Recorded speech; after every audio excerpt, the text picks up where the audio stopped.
Hola familia, bienvenidos a casa. Espero que estéis bien, que estéis pasando un gran día. Y en el tema de hoy quiero dar una serie de recomendaciones básicas para masajistas o para gente que quiera dar masajes. Para gente que sea masajista o se dedique a la profesión de los masajes, probablemente no sea necesario todas estas recomendaciones porque se supone que muchos deberían saberlas. Y si no es así, pues puede servir para complementar su trabajo. Y para el resto de personas que den masajes, aun cuando soy consciente de que puede ser peligroso cierto intrusismo, sobre todo sin la formación adecuada, también soy consciente de que en el mundo en que vivimos se pueden dar situaciones en las que se requiere de tener una mínima base, una mínima formación, al no poder tener acceso a ayuda o a información, aun cuando vivimos en un lugar y en una generación plagada de información por todas partes. Pero como siempre digo, la información y la formación no es lo mismo. Entonces, bueno, me limitaré a dar una serie de recomendaciones básicas sobre mi perspectiva y la experiencia que yo he tenido pues dando masajes. Cada uno puede aplicar lo que quiera y utilizar lo que mejor le convenga. Entonces, cuando tenemos a una persona para darse un masaje, lo primero y principal es que nosotros estemos cómodos. Yo distinguiría esto en focalizar la atención hacia nosotros y hacia la persona por igual, porque si nosotros no estamos en un aspecto físico saludable, difícilmente vamos a poder dar un masaje a una persona que se encuentra enferma o que simplemente se quiere relajar. Entonces, voy a empezar hablando sobre los tipos de masaje, sobre lo que se requiere básico para dar un masaje o para ser masajista y lo que necesitaría la persona en cuestión y cómo sería el procedimiento básico. Hay muchos tipos de masaje. Entonces, bien, los tipos de masaje que hay, ¿cuáles son? Bueno, pues hay muchísimos. No los voy a nombrar todos porque entonces no acabaría, la lista sería bastante larga. Pero ¿qué tipos de masajes básicos tenemos?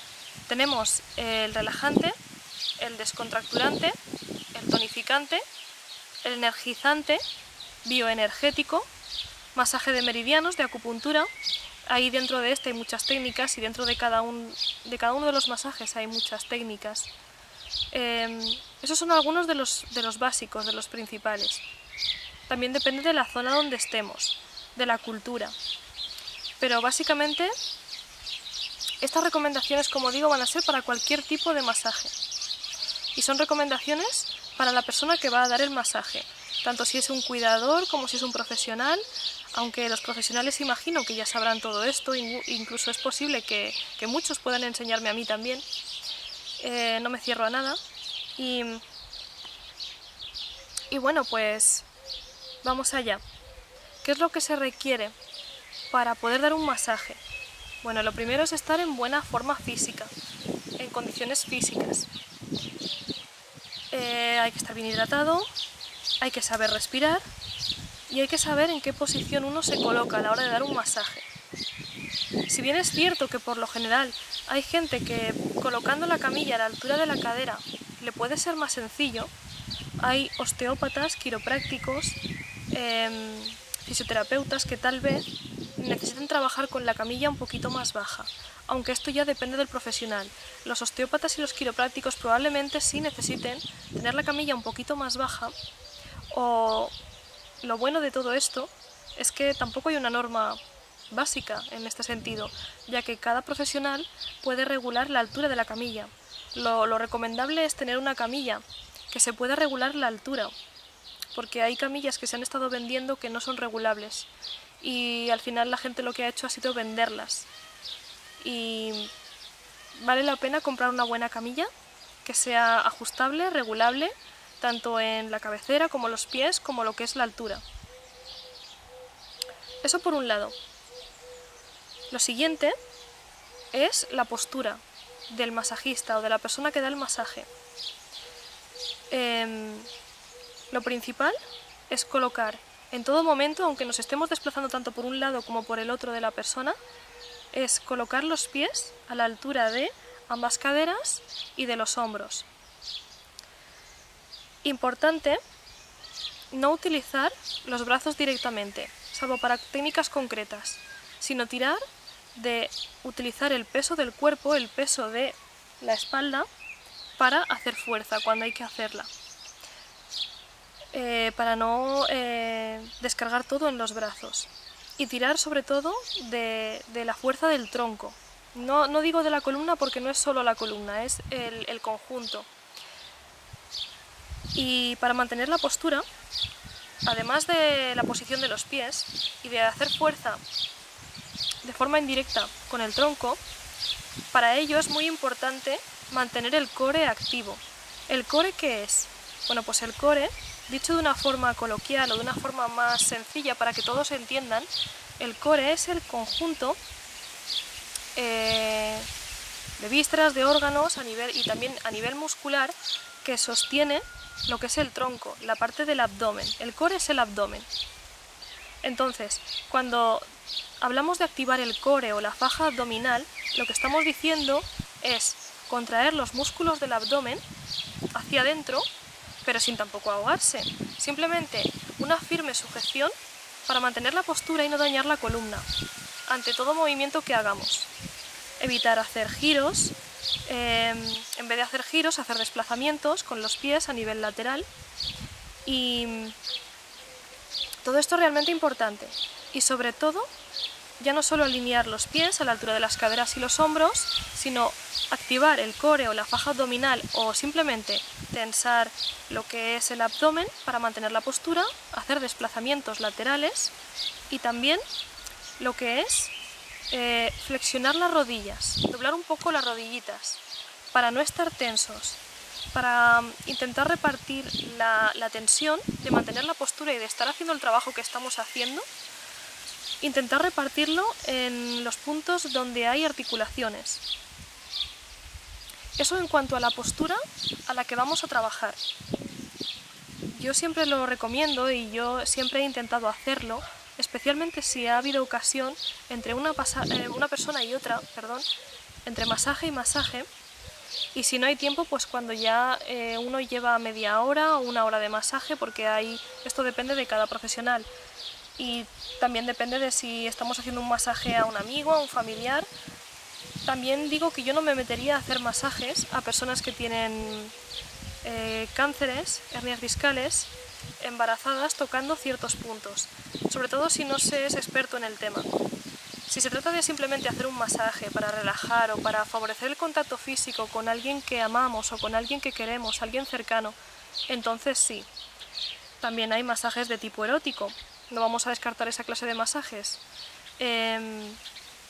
Pero yendo al tema profesional, no digo que no se pueden hacer masajes de tipo erótico a nivel profesional, pero estoy hablando de lo que es pues a nivel sanitario, a nivel de terapias, o simplemente cuando necesitamos ayudar a alguien que queremos y no tenemos la oportunidad. Por ejemplo, ahora en el caso de confinamiento por coronavirus, puede que se estén dando situaciones como esta, o personas que tienen un difícil acceso a centros sanitarios. Todo esto sirve para ellas. Simplemente son una serie de recomendaciones básicas. Entonces, otra cosa importante, como decía, ya no solo la postura, ya no solo la altura de la camilla, es importante también aprender a respirar. Mucha gente confunde unos términos muy sencillos, que es lo que es la inspiración y la expiración. Inspirar es coger aire, expirar es soltarlo. Mucha gente suele decir expirar. No se dice expirar. Expirar significa el último suspiro antes de fallecer. Hay gente que dice, vamos a inspirar y vamos a expirar. Expirar solo se hace una vez y es antes de fallecer. Se dice expirar. Hombre, sería difícil que la gente estuviera expirando continuamente. El caso es que es importante no solo tener en cuenta todo eso, sino también hacer una serie de ejercicios, como decía, entre una persona y otra, si trabajamos de eso, o cuando llevamos un cierto tiempo de masaje y no tenemos forma física o fondo físico, o aún teniéndolo, es importante hacer un parón para calentar antes de empezar y para estirar entre una persona y otra, aunque sea un lapso de 5 minutos. Yo sé que hay gente que puede tener muchísima carga de trabajo, pero aún así es importante, porque si el masajista o la persona que da el masaje no está descansada y en condiciones, difícilmente va a poder mantener el trabajo a la larga. Y esos 5 minutos son importantes para hidratarse y para calentar y estirar. Es necesario, y si se llevan muchísimas horas de trabajo, tomar algo de fruta, un poco de unos cacahuetes, algo que dé energía, o un plátano, lo que sea. Eso es muy importante. ¿Qué más es importante? Pues, como decía, a la hora de hacer estiramientos, bueno, me voy a centrar más en lo que es el calentamiento. Hacer ejercicios de movilidad de articulaciones, movilizar las muñecas, movilizar los dedos, por ejemplo, utilizar la otra mano e ir movilizando cada dedo antes de empezar.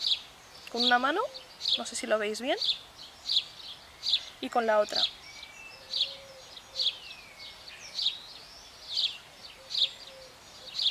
Hacéis ejercicios movilizando los dedos, movilizando las muñecas, movilizando los codos, ejercicios de movilización de hombro hacia atrás y hacia adelante. Cada uno que utilice su rutina. Luego movilizar el cuello hacia adelante, hacia atrás. Ahora no lo estoy haciendo de forma activa, pero es simplemente una serie de nociones básicas. Cada uno hasta donde pueda hacer la movilidad. Hacia los lados también, hacia un lado y hacia otro, de un hombro hacia el otro, o incluso giros de cuello. Más o menos. Y hacer unas cuantas series, muy cortitas, porque tampoco podemos estar perdiendo mucho el tiempo, pero simplemente mantener la zona activa, mantener la zona caliente, para no hacernos daño. Una vez hemos hecho eso, tenemos la postura ajustada, tenemos la camilla a la altura correcta, hemos hecho un calentamiento, y ya nos ponemos con la persona. Yo voy a decir lo que a mí me ha funcionado y lo que a mí me ha ido mejor. Hay una gran variedad de aceites en el mercado a base de hierbas con propiedades, digamos que tenemos un amplio abanico. Yo personalmente los aceites, cuando he trabajado con ellos ha sido de forma diluida, pero últimamente me ha gustado muchísimo trabajar mucho más con lo que son cremas, que también pueden tener aceites o ciertas propiedades a base de hierbas, pero me gustan más, y bueno, esto igual es un poco una burrada lo que voy a decir, porque las cremas se absorben mejor, no hidratan, pero se absorben mejor que los aceites. Aun cuando los aceites se absorben, pero los aceites no dejan de ser grasa, las cremas también, pero aquellas cremas que tienen un mayor porcentaje de agua se absorben con más facilidad, penetran mejor en la piel. Y yo personalmente, simplemente es una cuestión de preferencia personal, trabajo mucho mejor con eso. Ahora bien, dependiendo de la técnica que estéis utilizando, dependiendo del masaje que estéis haciendo, si es energizante, descontracturante o relajante, yo me centraría en que en cada cambio de técnica, y antes de empezar, como muchos saben, colocar la crema y el aceite en las manos, no colocarlo directamente en la piel, especialmente pues si estamos en un lugar donde hace frío o es invierno. Yo me centraría en dar una pasada suave por todo lo que es la espalda o la zona a tratar, una pasada suave sin hacer fuerza, antes de empezar, y ya no solo antes de empezar, sino entre una técnica y otra, para hacerlo más fluido, para suavizar, para que no... A mí siempre me gusta mucho rizar el rizo en lo que hago. Ya no es una cuestión de ser perfeccionista, sino simplemente me sale espontáneo, y me es más natural hacerlo así, y por lo general la gente queda bastante contenta, y yo me siento mejor. Hay gente que, bueno, pues tal vez no lo necesite, yo personalmente sí. Entonces, hacer lo que es una conexión entre una técnica y otra, dando una pasada suave con las manos. impregnadas con lo que es pues la pomada o la crema o el aceite o cada uno lo que utilice. Yo utilizo cremas. Luego, algo muy importante, que es un poco más difícil, y habrá algunos que me dirán, entonces si tengo que estar respirando y tengo que mantener la postura y tengo que meter los abdominales hacia adentro y tengo que estar pendiente de la técnica y de todo esto y calentar, pues sé que es mucha información, pero eso se llega a eso con la práctica y con el entrenamiento. Realmente para mí sería mucho más sencillo, en vez de grabarme, pues poder hacerlo y que se vea en un vídeo, pero ahora mismo pues no, debido al confinamiento pues tampoco hay ocasión.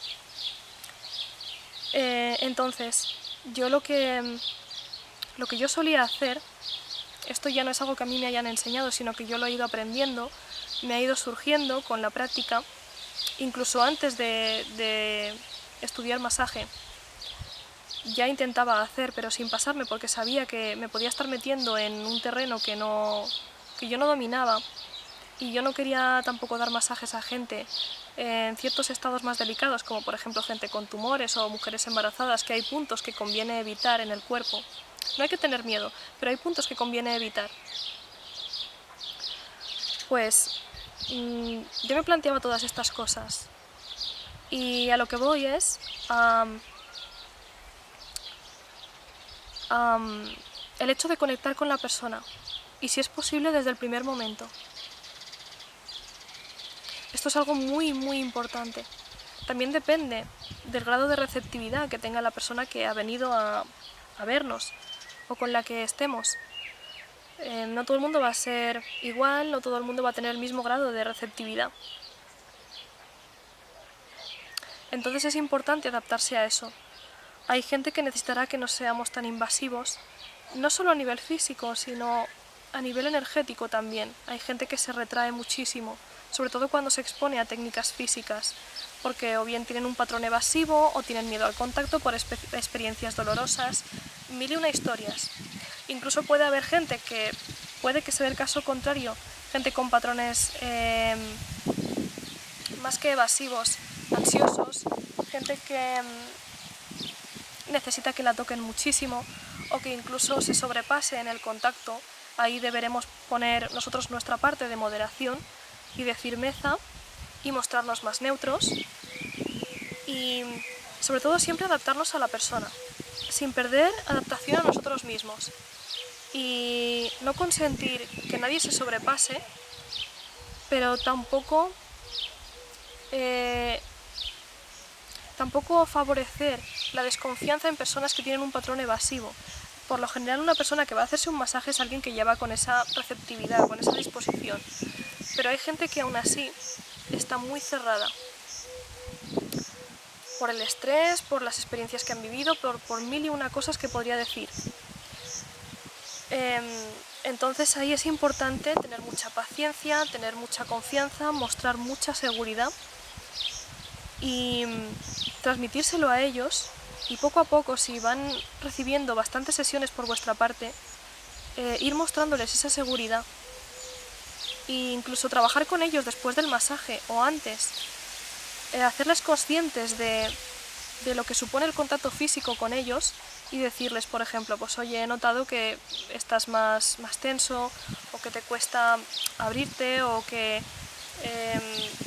no estás receptivo, y ver si es que la persona tiene algún tipo de trauma, porque difícilmente un masaje puede ser efectivo si la persona tiene patrones evasivos muy arraigados, extremos, o tiene miedo al contacto físico y se le ha recomendado un masaje por prescripción, o la persona quiere recibir un masaje pero le cuesta estar receptiva.